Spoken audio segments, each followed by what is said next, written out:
Hey guys, welcome back to Anime Bar and our breakdown of Bleach Episode 3 of the 1,000-Year Blood War arc titled March of the Starcross. This episode was by far the best of the three, and that's truly saying something considering they've all been a work of art. This episode leaves us where we left off in Hueco Mundo, and the Tres Bestia have been absolutely demolished by Quilge. Quilge's really pushing the point of how strong the Quincy army is and how strong he is. Ichigo's starting to figure out at this point that these guys are Quincy's. There's a point when a bunch of foot soldier Quincy's start firing arrows at Ichigo, and this man catches them and throws them right back. Drops his Zanpakuto on the ground because he doesn't even need it at that time. And like I said, throws the arrows right back at Quilge and the foot soldiers. Pretty awesome scene to start out the episode. Quilge and Ichigo begin to fight, and Ichigo makes that comment where he goes, "Those are a lot stronger than Ishida's." And Quilge goes, "That's impossible." So they're, implying Ishida's strong and is a part of the Quincy army almost. They're really not hiding the fact that Uryu's about to make the giant turn. But we'll just see how they handle it in these further episodes. I actually kind of like that they're putting some backstory behind it. You'll see later on in this breakdown that we get new scenes of Ishida and his father speaking to each other. We switch scenes a lot in this episode, but while we're in the Soul Society, this episode is doing a great job at driving home the fact that the Soul Society is literally, they can't do anything. They don't know where the Vandenreich are located. They can't mount a counterattack. They're more or less just sitting, waiting for the war to begin. It's not a good place for the Gote 13 to be in. It's showing how dire this situation actually is. And it's really driving home the fact that this is going to be the strongest challenge the Gote ever faces. We're taken back to the fight in Hueco Mundo, where Quilge is starting to realize that Ichigo's going to be a problem. After all, Ichigo is a war potential.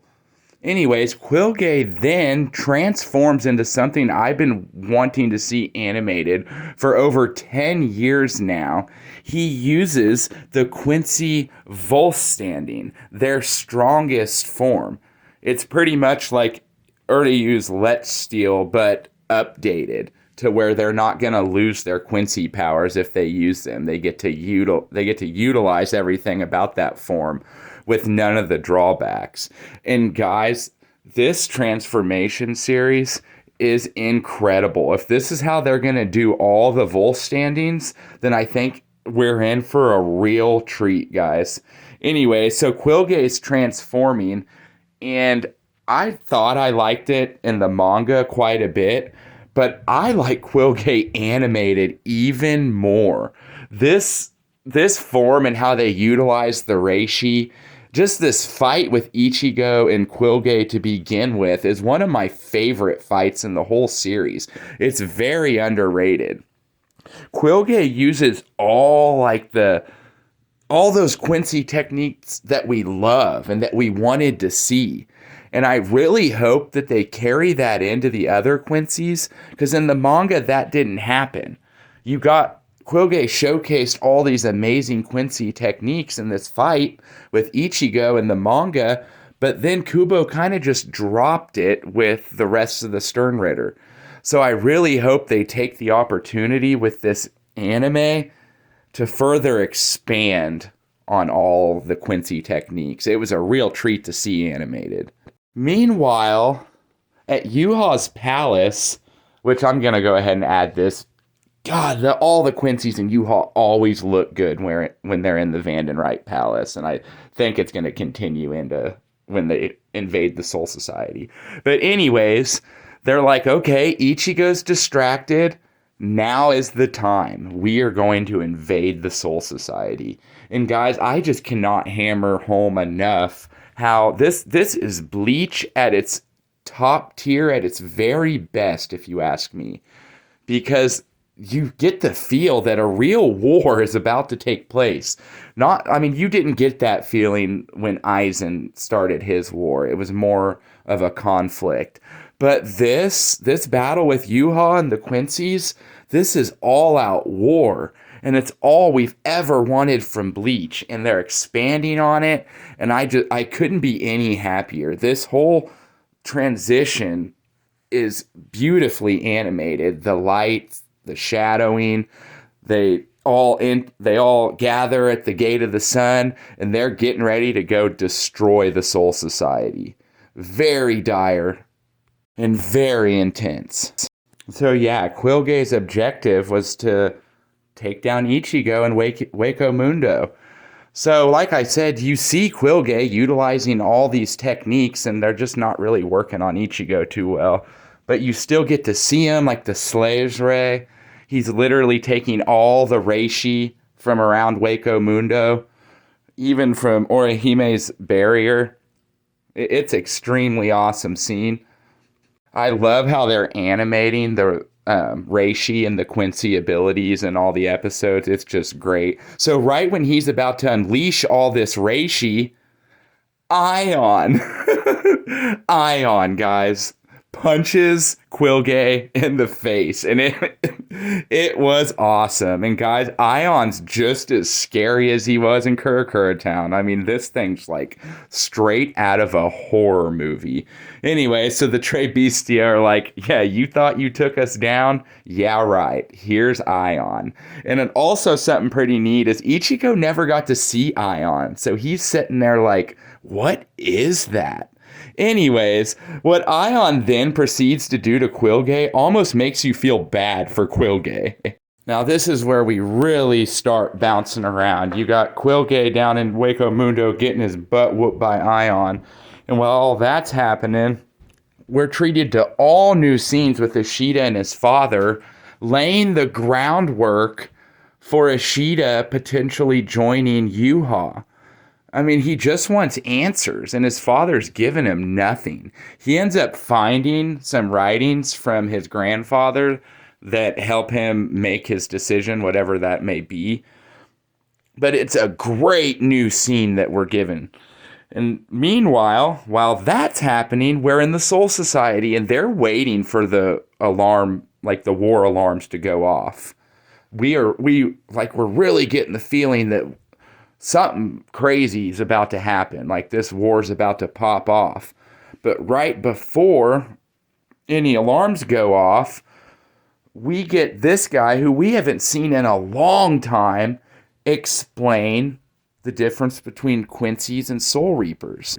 Getting to see all these lower, like foot soldier like characters really drive home the fact that this is a war and everyone needs to be ready. It's a great scene explaining that both sides think that they're just in this battle. Like I said, really planting the seeds for war. While all that's going on, like I said, we're going to jump around a lot. One of my favorite scenes in the war is happening, and that's when Mayuri stands up to the Captain General.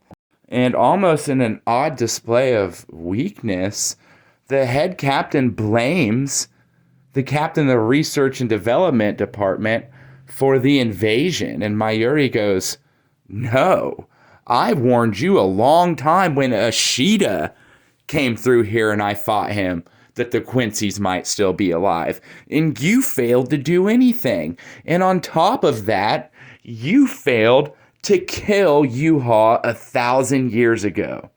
And for Mayuri to say that to his head captain, it's a big deal. But it's the truth. And Mayuri's not going to take blame for this invasion when it clearly all rests on Yamamoto's feet. He didn't destroy Yuha 1,000 years ago. And like Mayuri said, he did nothing when warned about Ishida. So it does, like I said, rest at the head captain's feet.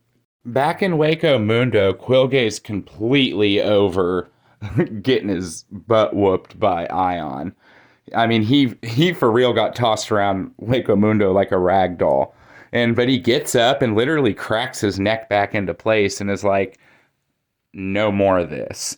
and he starts using the reishi absorption technique that I have a hard time pronouncing. But anyways, he starts using that technique and actually starts pulling everything in again, including Ion. And the Tre Bestia are like, stay back, Ion. But it's too late. Quilge is already absorbing the guy, and like it's just as good as in the manga. Like it's like I said, out of a horror movie. His skin's ripping off him. And then when they actually reveal Quilge in this new form, this Ion form, man, it was one of my favorite scenes in this amazing episode because I love Quilge, and he looked so good in this transformation, so menacing, scary. Like, he's got to be a lot of your guys' favorite Quincy. He's such an underrated Quincy. So he's getting ready to kill everyone, besides Ichigo, and things are dire, and next thing you know, right behind Quilge shows up Ichigo. And he's in Bankai, and he is ready to roll, and Quilge's ready to roll. And at least here, they leave us at this teaser that they're about to continue their fight in Waco Mundo. Meanwhile, we then begin shifting to one of the most devastating scenes in the episode. Almost as if an omen, Kisuke looks up, and we're taken back to the Soul Society, where Yuha's hovering above the Serete. Meanwhile, you've got this guy finishing up his story to Shino and the gang, and he's saying, hey, Squad 11's right out there. There's no need to worry. And then all hell breaks loose. Or holy. Oh my god, my joke's terrible. Anyways, this is when the episode is at its best. We're taken all over the place. We see foot soldiers, we see Yuha, we see the Serete with the giant pillars of Reishi. They're launching their invasion right now. The war begins right now. This is Bleach at its best, guys. And like, I can hardly contain myself because I've had so much fun doing this breakdown because of how great this episode was. It's showing you all the Soul Reapers at their gates, getting ready to defend the Serete. We see all the squads and the reactions from everyone. They're all like, what is happening?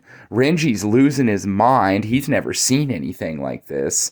The Serete is under complete attack, and it looks beautiful. You're getting to see Yuha and the Sternritter's invasion from everyone's perspective, including Rukia's. You have the head captain setting up in his office looking at the Reishi pillars. He knows what's about to go down. You see Sasabe's replacement, more or less.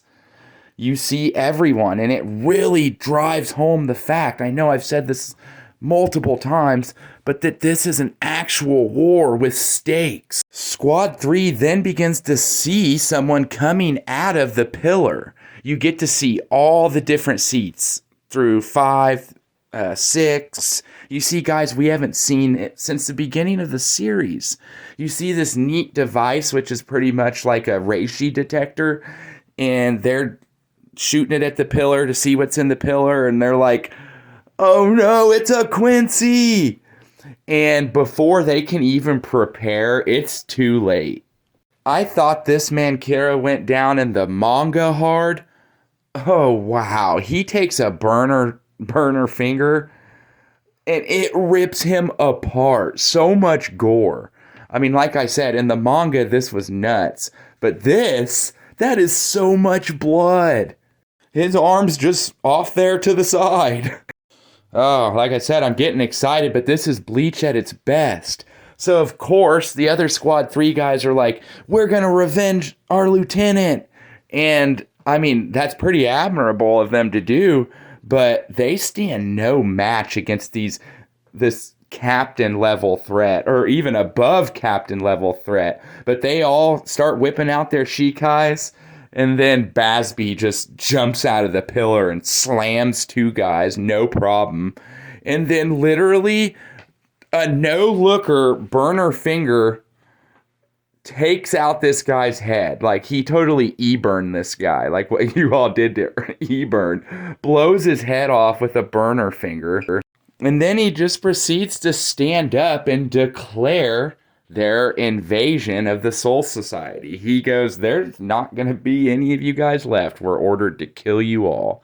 We're then treated to an amazing scene of all the other Sternritter coming out of their pillars of Reishi. You've got Askin, you've got Robert Akatron, you've got Bambi.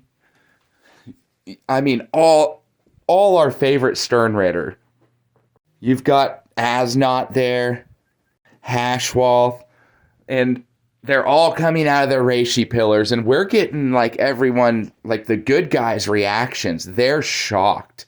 This invasion is, I mean, it's rocked the Serete to its very core. The episode wraps up with a close-up of Hashwolf, and he, in a ruthless manner, just says, we're gonna purge you all. And with that message of doom, like I said, the episode ends. Guys, this was a 10 out of 10. Bleach at its best. I had so much fun doing this breakdown of Bleach episode 3, as you could probably tell towards the end, as I just progressively got more excited and excited.